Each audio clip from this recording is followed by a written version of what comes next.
সমুদ্রের গভীরে বসবাসকারী এই গভীর সমুদ্রের প্রাণীরা হঠাৎ করে কেন উপরে উঠে আসছে? এই ভয়ঙ্কর মাছটিকে দেখুন, যার নামেই রয়েছে সমুদ্রের শয়তান।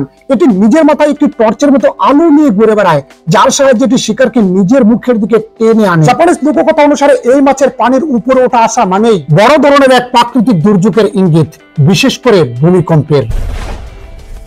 দ্বিতীয় বিশ্বযুদ্ধের সময় নৌবাহিনীর সোনার অপারেটররা গভীর সমুদ্র থেকে উঠে আসা অদ্ভুত প্রাণীদের থেকে হতবাক হয়ে গিয়েছিল। কোটি কোটি মাছ একসঙ্গে গভীর সমুদ্র থেকে উপরে উঠে আসছিল। আসসালামু আলাইকুম প্রিয় ভিউয়ার, জানুয়ারি 2023 এর কথা। জাপানের এক মৎস্যজীবী নিজের নৌকা নিয়ে মাছ ধরতে বেরিয়েছিলেন। সমুদ্রের মাঝখানে গিয়ে তিনি তার ফিশিং নেট পানিতে ফেলেন। কিছুক্ষণ পর যখন তিনি তার জালে ধরা মাছগুলো তুলতে থাকেন, তখন তিনি অত্যন্ত অদ্ভুত লম্বাটে একটি মাছ দেখতে পান। মাছটি ছিল অত্যন্ত দীর্ঘ, প্রায় 6 মিটার পর্যন্ত এর দৈর্ঘ্য পরিমাপ করা হয়েছিল। এর দেহ ছিল আঠালো এবং রাবারের মতো সাদা। এটা কোনো সাধারণ মাছ ছিল না, বরং এটা ছিল গভীর সমুদ্র থেকে উঠে আসা ডিপ সি অরফিশ। নরমালি এই মাছগুলি সমুদ্রে প্রায় 1 কিলোমিটার গভীরতায় পাওয়া যায়। এই মৎস্যজীবী এই মাছটিকে আবার সমুদ্রে ছেড়ে দেন, কারণ জাপানি বিশ্বাস অনুযায়ী ওরফিশ দেখার অর্থই দুর্যোগের সংকেত, বিশেষ করে ভূমিকম্পের। 2011 সালে জাপানের ভয়াবহ ভূমিকম্প আঘাত হানে এবং সেই ভূমিকম্পের ঠিক আগে 20টির বেশি ওরফিশের মৃতদেহ জাপানের উপকূলে ভেসে এসেছিল। তবে বর্তমানে এই কাহিনীগুলো সত্যতা নিয়ে প্রশ্ন উঠেছে, কারণ শুধু জাপানে নয়, বরং গত কয়েক বছরে পৃথিবীর বিভিন্ন স্থানে বহু ওরফিশের মৃতদেহ পাওয়া গেছে। 2023 সালে এক মৎস্যজীবী একবারে প্রায় 50টির বেশি ওরফিশ দেখতে পান। 2024 সালে ক্যালিফোর্নিয়ায় 3বার ওরফিশ দেখা গেছে। ফেব্রুয়ারি 2025 সালে মেক্সিকো একটি জীবিত ওরফিশ পাওয়া যায়। এই মাছগুলির এত ঘন ঘন দেখা পাওয়া অত্যন্ত বিস্ময়কর একটি ঘটনা, কেননা গত কয়েক বছর আগে ওরফিশের দেখা ছিল একটি বিরল ঘটনা। 2001 সালে প্রথমবারের মতো একটি জীবিত ওরফিশের ভিডিও ধারণ করা হয়েছিল। কিন্তু ব্যাপারটি শুধু ওরফিশের মধ্যে সীমাবদ্ধ নয়, গভীর সমুদ্রে আরো অনেক রহস্যময় প্রাণী হঠাৎ করেই উপরে উঠে আসছে। জায়ান্ট ফ্যান্টম জেলিফিশ, এই বিশালাকার প্রাণী যার রেবনের মতো টেন্টাকল 10 মিটারের বেশি লম্বা হতে পারে, সম্প্রতি আটলান্টিকায় মাত্র 80 মিটার গভীরতায় এটিকে দেখা গেছে। এই বছর এরকম আরো 2টি অদ্ভুত ঘটনা ঘটেছে। রাশিয়ার মৎস্যজীবীরা এমন একটি প্রাণী ধরেন যাকে দেখে লোকজন বলতে শুরু করে, ও এটি তো এলিয়েন। কিন্তু এটি ছিল এক স্মুথ লামফিশ, যার শরীর দেখতে অনেকটা মানব মস্তিষ্কের মতো। স্পেনের উপকূল থেকে 2000 মিটার দূরে ব্ল্যাক সি ডেভিল অ্যাংলারফিশ সমুদ্র পৃষ্ঠের কাছাকাছি দেখা গেছে। এই ভয়ঙ্কর মাছটির নামেই রয়েছে সমুদ্রের শয়তান। এই 2টি প্রাণী গভীর সমুদ্রের বাসিন্দা, যাদের সাধারণত পানির উপরে দেখা যায় না। এখন প্রশ্ন উঠে, আসলে ঘটছে কি? এই ডিপ সি প্রাণীগুলো হাজার হাজার বছর ধরে যাদেরকে মানুষ জানতোই না, তারা হঠাৎ করে কেন উপরে উঠে আসছে? এই বিষয়টি গভীরভাবে বোঝার জন্য আজকের এই ভিডিওটি দেখতে থাকুন।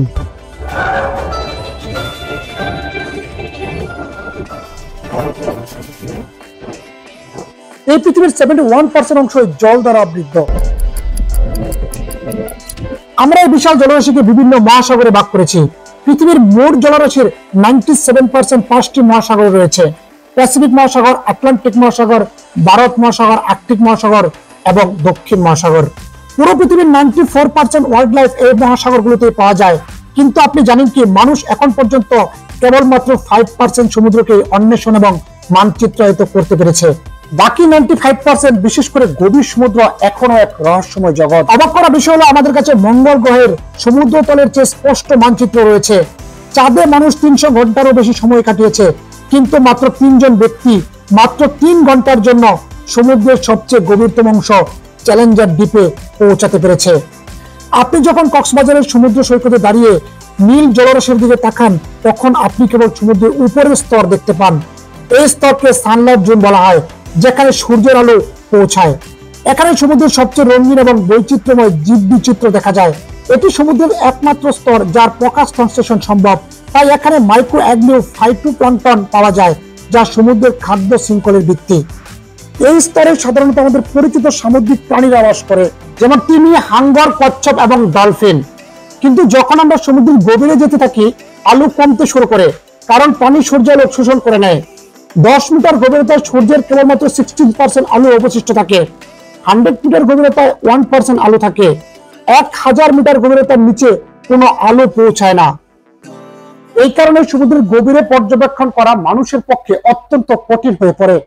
সানলাইট জোনের পর 200 মিটার গভীরে শুরু হয় টুয়াইলাইট জোন। আপনারা জানেন সূর্যের আলোতে বিভিন্ন রঙের তরঙ্গ দৈর্ঘ্য থাকে। লাল রঙের তরঙ্গ দৈর্ঘ্য সবচেয়ে বেশি, নীল ও বেগুনি রঙের তরঙ্গ দৈর্ঘ্য সবচেয়ে কম। পানি দীর্ঘ তরঙ্গ দৈর্ঘ্য আগে শোষণ করে, তাই টুয়াইলাইট জোনে লাল রং প্রথমে অদৃশ্য হয়ে যায়, এরপর ধীরে ধীরে কমতে থাকে কমলা, হলুদ এবং সবুজ রং। শেষ পর্যন্ত কেবল নীল ও বেগুনি রঙের আলোই সেখানে পৌঁছাতে পারে। এই অঞ্চলে বেশ কিছু অদ্ভুত এবং রহস্যময় প্রাণী বাস করে, যেমন এই স্ট্রবেরি স্কুইড। দেখতে ঠিক স্ট্রবেরির মতো। এই স্কুইডের একটি চোখ বড় এবং একটি চোখ ছোট। বড় চোখটি উপরে থাকা আলো দেখতে ব্যবহৃত হয়, আর ছোট চোখটি নিচের বায়োলুমিনেসেন্স জীবজ্যোতি পর্যবেক্ষণ করতে সাহায্য করে। আমরা যখন এটিকে উপর থেকে দেখি তখন এটি পূর্ণ বর্ণালীর আলোয় লাল দেখায়, কিন্তু টুয়াইলাইট জোনে যেখানে লাল আলো পৌঁছায় না সেখানে এটি প্রায় অদৃশ্য হয়ে যায়। গভীর সমুদ্রের প্রাণীরা নিজেদের পরিবেশে বেঁচে থাকার জন্য এই চমৎকার অভিযোজন ক্ষমতা দেখায়। টুয়াইলাইট জোনের কিছুটা নিচে নামলে আপনি দেখতে পাবেন ব্লাডি ভ্যালি কম্বো জেলি। এটি ফ্লোরোসেন্ট লাল রঙের, তবে গভীর সমুদ্রের বেশিরভাগ প্রাণী লাল রং দেখতে পায় না, তাই আত্মগোপনের জন্য এদের দেহের রং লাল হয়ে থাকে। যখন এই জেলিফিশ নাড়াচাড়া করে তখন তার শরীরে বহুবর্ণের আলোর জলকানি থাকে, যা দেখে মনে হয় জলের নিচে রংধনুর আলো নাচছে। এখন প্রশ্ন হলো, যদি সমুদ্রের গভীরে আলো পৌঁছাতে না পারে তাহলে এই প্রাণীগুলো আলো তৈরি করে কিভাবে? এর কারণ হলো বায়োলুমিনেসেন্স। এটি একটি আশ্চর্য প্রক্রিয়া যার মাধ্যমে প্রাণীরা নিজেদের মধ্যে আলো তৈরি করতে পারে। এই প্রক্রিয়ায় দুটি বিশেষ রাসায়নিক কাজ করে। যখন দুটি রাসায়নিক মিশে যায় তখন একটি রাসায়নিক বিক্রিয়া ঘটে, এবং এই বিক্রিয়া থেকে যে শক্তি উৎপন্ন হয় তা তাপের পরিবর্তে আলোতে রূপান্তরিত হয়। এই আলো প্রাণীরা বিভিন্ন কারণে ব্যবহার করে, নিজেদের শত্রুর চোখ আড়াল করতে, শিকারকে আকর্ষণ করতে, অথবা নিজেদের মধ্যে যোগাযোগ স্থাপন করতে। দেখুন এই বিস্ময়কর সি অ্যাঞ্জেলকে, এক আশ্চর্য প্রাণী সি অ্যাঞ্জেল। এই সি অ্যাঞ্জেল এতটাই ছোট যে মানুষের আঙ্গুলের চেয়ে ছোট হয়। এটি পুরোপুরি অন্ধ, কিন্তু গভীর সমুদ্রের অন্ধকারে এর স্বচ্ছ পেট উজ্জ্বল হয়ে ওঠে। সি অ্যাঞ্জেল মাত্র কয়েক সেকেন্ডের মধ্যে এক হিংস্র শিকারিতে পরিণত হতে পারে। এটি আকস্মিকভাবে টেন্টাকল বের করে এক অদ্ভুত জাল তৈরি করে, যা থেকে বাঁচা প্রায় অসম্ভব। 600 থেকে 800 মিটার গভীরতায় থাকে আরেকটি অবিশ্বাস্য প্রাণী, নাম ব্যারেল আইফিশ। এর মাথাটি সম্পূর্ণ স্বচ্ছ ও গম্বুজ আকৃতির, যা পৃথিবীর আর কোনো মাছের নেই। প্রথমে একে দেখলে মনে হতে পারে এর চোখ নাকের উপরে অবস্থিত বিন্দুগুলো, কিন্তু প্রকৃতপক্ষে এর আসল চোখ হলো সবুজ রঙের দুটি গ্লোবের মতো বস্তু। একটি অবাক করা বিষয় হলো, এই মাছের চোখ কেবল উপরে দেখতে পায়, তাহলে এটি কিভাবে খাদ্য খুঁজে পায়? বিজ্ঞানীদের মতে এটি সম্ভবত নিজেদের চোখ ঘোরাতে পারে, একদম এলিয়েন প্রযুক্তির মতো। একটি স্বচ্ছ মাথার মধ্যে 360 ডিগ্রি ঘূর্ণায়মান পেরিস্কোপের মতো চোখ। সমুদ্রের আরো একটু গভীরে গেলে দেখা মিলে ভয়ঙ্কর দৈত্যাকার এক স্কুইডের। এদের দৈর্ঘ্য 13 মিটার, যা একটি দোতলা ভবনের সমান। এর চোখ 25 সেন্টিমিটার পর্যন্ত বড় হতে পারে, যা প্রায় একটি বাস্কেটবলের সমান। প্রাণী জগতের মধ্যে এটাই সবচেয়ে বড় চোখ। গভীর সমুদ্রের অন্ধকারে শিকার খুঁজে বের করার জন্যই এদের চোখ অভিযোজিত হয়েছে। চলুন আরো একটু গভীরে যাওয়া যাক। 1000 মিটার অতিক্রম করলেই টুয়াইলাইট জোন খতম হয়ে যায়, শুরু হয় মিডনাইট জোন। এখানে সূর্যের আলো একেবারেই পৌঁছায় না। এখানে বসবাসকারী প্রাণীরা বেশিরভাগ সময় টুয়াইলাইট ও মিডনাইট জোনের মধ্যে চলাফেরা করে। এরকম একটি প্রাণী হলো ডিপ সি অ্যাংলারফিশ। আপনি যদি ফাইটিং মেমু সিনেমা দেখে থাকেন তাহলে এই মাছটির কথা মনে থাকতে পারে। এদের মাথার সামনে একটি ফিশিং রডের মতো অংশ থাকে, যার মাথায় একটি উজ্জ্বল আলো থাকে। এই আলো ব্যবহার করে শিকারকে আকৃষ্ট করে, যখন শিকার কাছে আসে তখন দ্রুত আক্রমণ করে। এটি শুধু দেখতে অদ্ভুত নয়, এদের প্রজনন প্রক্রিয়া অবিশ্বাস্য। পুরুষ অ্যাংলারফিশ স্ত্রী মাছের তুলনায় 10 গুণ ছোট হয়। পুরুষ মাছের একমাত্র লক্ষ্য হলো প্রজনন করা। তারা যখন কোনো স্ত্রী মাছকে খুঁজে পায় তখন তারা তার শরীরের সঙ্গে মিশে যায়, অর্থাৎ তারা তার শরীরের একটি অংশে পরিণত হয়। এমনকি তারা একই রক্ত প্রবাহ ভাগ করে নিতে পারে। স্ত্রী মাছ একসাথে 6 থেকে 8টি পুরুষ মাছকে সংযুক্ত রাখতে পারে। এসব শুনে আপনি বুঝতেই পারছেন পানির নিচে ডিপ সিতে এক ভিন্ন জগৎ বিরাজ করে। এমনই এক প্রাণী হলো ভ্যাম্পায়ার স্কুইড। এটি একমাত্র জীবন্ত প্রজাতি যা তার গোত্রে টিকে আছে। বাকি সবাই 200 মিলিয়ন বছর আগেই বিলুপ্ত হয়ে গেছে। এর 8টি বাহু একে অপরের সাথে সংযুক্ত থাকে, যা খুলে দিলে দেখতে ভ্যাম্পায়ারের লাল চাদরের মতো দেখায়। আগে বিজ্ঞানীরা ভেবেছিল এটি একটি ভয়ঙ্কর শিকারী হবে, কিন্তু বাস্তবে এটি কোনো রক্তচোষা নয়। এটি মূলত সমুদ্রের নিচে পড়ে থাকা জৈব পদার্থ খেয়ে বেঁচে থাকে। চলুন আরো একটু গভীরে যাই। 2000 থেকে 3000 মিটার নিচে বাস করে এক ফার্মার, এটি হলো ইয়েতি কাঁকড়া। এর নাম ইয়েতি রাখা হয়েছে কারণ এর বাহুগুলো দেখতে লোমযুক্ত, যা ইয়েতির কথা মনে করিয়ে দেয়। তবে এই লোম আসলে ব্যাকটেরিয়ার কলোনি। এই কাঁকড়া ব্যাকটেরিয়া চাষ করে এবং পরে সেগুলো খেয়ে বেঁচে থাকে। 4000 মিটার গভীরে মিডনাইট জোন শেষ হয় এবং অ্যাবিসাল জোন শুরু হয়, যা 6000 মিটার পর্যন্ত বিস্তৃত। টাইটানিক জাহাজের ধ্বংসাবশেষ এই জুনে 3810 মিটার গভীরতায় পড়ে আছে। এখানে অনেক পানি রয়েছে যার সম্পর্কে আমাদের কোনো ধারণা নেই। এখানে এমন একটি বিস্ময়কর পানি পাওয়া যায় যার নাম ডাম্বো অক্টোপাস। এর বড় বড় কান আকৃতির ফিঞ্চ দেখে মনে হয় এটি ডিজনির উড়ন্ত হাতি ডাম্বোর মতো। 6000 মিটারের নিচে কিছু অঞ্চলে সমুদ্র আরো গভীর হয়ে যায়, যাকে হ্যাডল জোন বলা হয়, যা 11000 মিটার পর্যন্ত বিস্তৃত। এটি পৃথিবীর সবচেয়ে গভীরতম স্থান, যা এখনো অনেক রহস্যে ঘেরা। আসলে গভীর সমুদ্রের ভেতরে হচ্ছেটা কি? এই গভীর সমুদ্রের প্রাণীরা কেন হঠাৎ করে উপরে উঠে আসছে? দ্বিতীয় বিশ্বযুদ্ধের সময়কার কথা। নেভিতে কাজ করা কিছু সোনার অপারেটররা একটি দারুণ জিনিস লক্ষ্য করেন। তারা দেখতে পান যে রাতের বেলা পুরো সি ফ্লোর শত শত মিটার উপরে উঠে আসছে। তারা তখন তাদের সোনার ব্যবহার করছিলেন। বাস্তবে কোনো সি ফ্লোর উপরে উঠছিল না, বরং ভারী পরিমাণে মাছ, স্কুইড এবং প্লাঙ্কটন সমুদ্রের উপরের দিকে সাঁতার কাটছিল। এই অদ্ভুত ঘটনাকে এখন আমরা ডিপ ক্যাটারিং লেয়ার বলি। এটি সমুদ্রে লুকানো হাইওয়ের প্রথম চিত্র, যেখানে কোটি কোটি সামুদ্রিক প্রাণী প্রতিদিন যাতায়াত করে। ডিপ ক্যাটারিং লেয়ার হলো সমুদ্রের সেই অংশ যেটা তার শব্দকে রিফ্লেক্ট করে। এই শব্দের রিফ্লেক্ট হয় কারণ এখানে বেশি ঘনত্বে সামুদ্রিক প্রাণী থাকে। বিজ্ঞানীরা দেখতে পেয়েছেন যে প্রতিদিন ছোট ছোট জো প্লাঙ্কটন থেকে শুরু করে মাঝারি সাইজের মাছ পর্যন্ত কোটি কোটি সামুদ্রিক প্রাণী সমুদ্রের পৃষ্ঠে উঠে আসে এবং আবার গভীর সমুদ্রে ফিরে যায়। এটা শুধু কোনো এক জায়গায় ঘটে না, এটা দেখা যায় প্যাসিফিক ওশান থেকে শুরু করে India ocean, north Atlantic ocean থেকে সার্দার্ন ওশান সবখানে। এখন প্রশ্ন হলো, এই কঠিন যাত্রা সামুদ্রিক প্রাণীরা কেন করে? এর উত্তর হলো টু ইট উইথাউট বিং ইটেন। সোজা ভাষায় বললে খাবারের জন্য। কারণ ফাইটোপ্ল্যাঙ্কটন কেবলমাত্র সমুদ্রের পৃষ্ঠে পাওয়া যায়। এই ফাইটোপ্ল্যাঙ্কটন অনেক ছোট মাছ এবং জু প্লাঙ্কটনের খাবার। তোমরা বলতেই পারো তাহলে তো সকালে এসে এই খাবার খেয়ে নিলে হয়, কিন্তু এখনো রয়েছে একটি প্রবলেম। অনেক বড় শিকারী যেমন শার্ক, ওয়েলস এবং ডলফিন এই ছোট মাছদের আবার খেয়ে ফেলবে। তাই ছোট ছোট এই মাছ এবং ডিপ সি ক্রিচার্স রাতেই উপরে উঠে আসে, অন্ধকারে নিজেদের পেট ভরে আবার দূর হওয়ার আগেই গভীর সমুদ্রে চলে যায়। কিন্তু এখন একটি বড় সমস্যা হচ্ছে, এই গল্পটা গত কয়েক বছরে বদলে যাচ্ছে। ক্লাইমেট চেঞ্জের কারণে এই মাইগ্রেশন প্রতিদিনের পরিবর্তে স্থায়ী হতে চলছে। আপনারা হয়তো জানেন, গ্লোবাল ওয়ার্মিং থেকে যে তাপ উৎপন্ন হয় তার সবচেয়ে বেশি অ্যাবজর্ব করে আমাদের সমুদ্র 90% হিট শোষণ করছে। আর সময়ের সঙ্গে সঙ্গে এই হিট যখন পানিতে মিশে যাচ্ছে তখন পানির তাপমাত্রা বাড়তে শুরু করছে। যে তাপমাত্রা লাখো বছর ধরে স্টেবল ছিল তা এখন বাড়ছে। এই মুহূর্তে যা হচ্ছে, সমুদ্র পৃষ্ঠের পানি সূর্যের জন্য গরম হচ্ছে, কিন্তু গভীর সমুদ্রের পানি আগের মতোই ঠান্ডা আছে, কারণ সেখানে সূর্যের আলো পৌঁছায় না।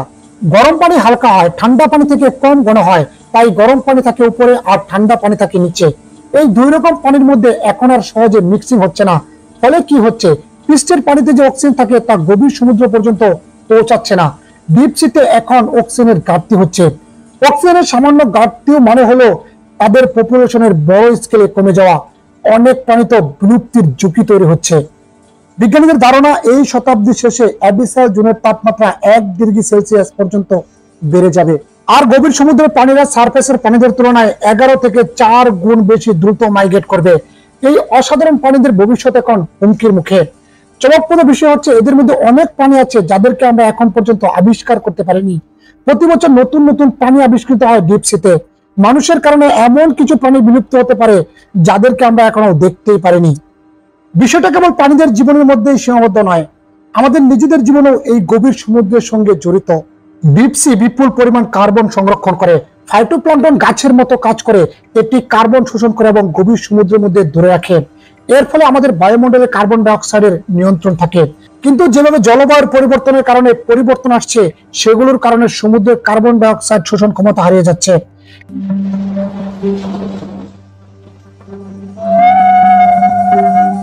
এবং জলবায়ুর পরিবর্তন তো এক দীর্ঘমেয়াদী প্রক্রিয়া। স্বল্প মেয়াদে যদি দেখি তাহলে আরো একটি বড় বিপদ আসছে এই ডিপ সি প্রাণীদের উপর, বিশেষ করে মানুষের কারণেই। এই বিপদ হচ্ছে ডিপ সি মাইনিং। এই প্রাণীটিকে দেখুন, যার পা লোহা দ্বারা তৈরি।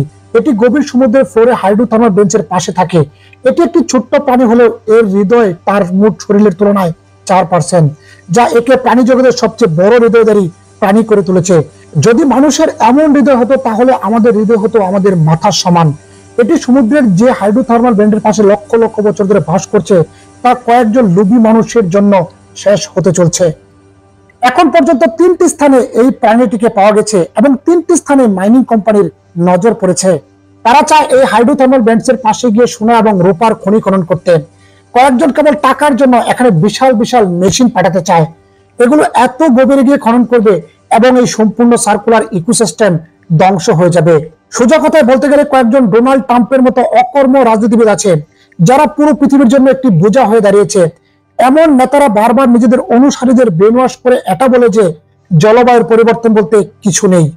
I terminated the ridiculous Green New Scam.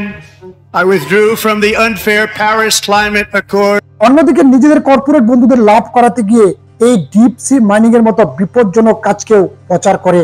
Narendra মোদীও এই চিরুনিতে পড়ে। এখন কিছু লোক বলবে আমি বৈজ্ঞানিক বা শিক্ষামূলক বিষয়ে কেন রাজনীতি আনছি। আমি আপনাদের বলে দেই, এখনো কি আপনি বুঝতে পারছেন না? তাহলে বুঝে নিন, আপনি বিজ্ঞান বলেন, পরিবেশ বলেন বা অর্থনীতি বলেন, সবকিছুতেই রাজনীতি জড়িত। এই অকর্ম রাজনীতিবিদদের কারণে দেশের মধ্যবিত্ত শ্রেণী ধ্বংস হয়ে যাচ্ছে, কারণ তারা নিজেদের বন্ধুদের লাভ করাতে চায়, আপনার আমার কথা ভাবে না। ডিপ সি মাইনিং এমন একটি প্রক্রিয়া যা এখন পর্যন্ত পৃথিবীর কোথাও শুরু হয়নি, কিন্তু এই অকর্ম রাজনীতিবিদ এবং তাদের কর্পোরেট বন্ধুরা জোর করে চেষ্টা করছে ডিপ সি মাইনিং শুরু করার। জাতিসংঘের একটি আন্তর্জাতিক সমুদ্র কর্তৃপক্ষ আছে, যাদের হাতে আছে এই অনুমতি দেওয়ার ক্ষমতা, কিন্তু আজ পর্যন্ত কোনো দেশকে তারা এই অনুমতি দেয়নি ডিপ সি মাইনিং এর। কিন্তু এই সংস্থার উপর চাপ বাড়ছে। বলা হচ্ছে যে তারা এই বছর কিছু কিছু কোম্পানিকে অনুমতি দিতে পারে। কিন্তু আমাদের প্রয়োজন এখন আওয়াজ তোলার, জনগণের শক্তি দেখানোর। অনেক গোষ্ঠী এবং অ্যাক্টিভিস্ট ইতিমধ্যে ডিপ সি মাইনিং এর বিরুদ্ধে আওয়াজ তুলেছে। প্রায় 32টি এমন দেশ যারা সরাসরি বলছে আমরা ডিপ সি মাইনিং কে সমর্থন করব না। এই দেশগুলোর নাম আপনি স্ক্রিনে দেখতে পাচ্ছেন। গ্রিনপিস একটি পিটিশন বানিয়েছে বিশ্বের সব সরকারগুলোর উপর চাপ দেওয়ার জন্য, stop deep sea mining before it starts. এই পিটিশনে ইতিমধ্যে 30 লক্ষের বেশি মানুষ সাইন করেছে, যার মধ্যে আমি নিজেও একজন। এবং আমি বলবো আপনি এই পিটিশনে সাইন করুন। এর লিংক নিচে ডিসক্রিপশন এবং পিন কমেন্টে দেওয়া আছে। যেমনটি এতে লেখা আছে, this is once of our generation opportunity. আমরা এমন একটি সময় জন্মগ্রহণ করেছি যখন ফসলের জমিতে ফুয়েল ফ্যাক্টরি ইতিমধ্যে তৈরি হয়ে গেছে। ফসলের জমি, বন জঙ্গল সবকিছু কাটা হচ্ছে মাইনিং এর জন্য। কেবলমাত্র ডিপ সি মাইনিং এখন পর্যন্ত শুরু হয়নি। অনেক সংস্থা একসাথে মিলে ডিপ সি কনজারভেশন কোয়ালিশন তৈরি করেছে। তাদের ওয়েবসাইটে গিয়ে আপনি আরো বিস্তারিত জানতে পারবেন এই ডিপ সি মাইনিং আমাদের জন্য কতটা হুমকি। এটা একটা প্রশ্ন এই সমস্ত প্রাণীদের রক্ষা করার, যাদের কথা আজকের ভিডিওতে আমরা বলছি। যেমনটা মহাত্মা গান্ধী বলেছিলেন, the world has enough for everyone's need but not enough for everyone grid. প্রকৃতি আমাদের প্রয়োজন মেটাতে পারে, কিন্তু আমাদের লোভকে মেটাতে পারে না। তাই আমাদের প্রয়োজন এই লোভী নেতাদের বিরুদ্ধে দাঁড়ানোর। আশা করছি ভিডিওটি তথ্যবহুল ছিল। সবাইকে অনেক অনেক ধন্যবাদ।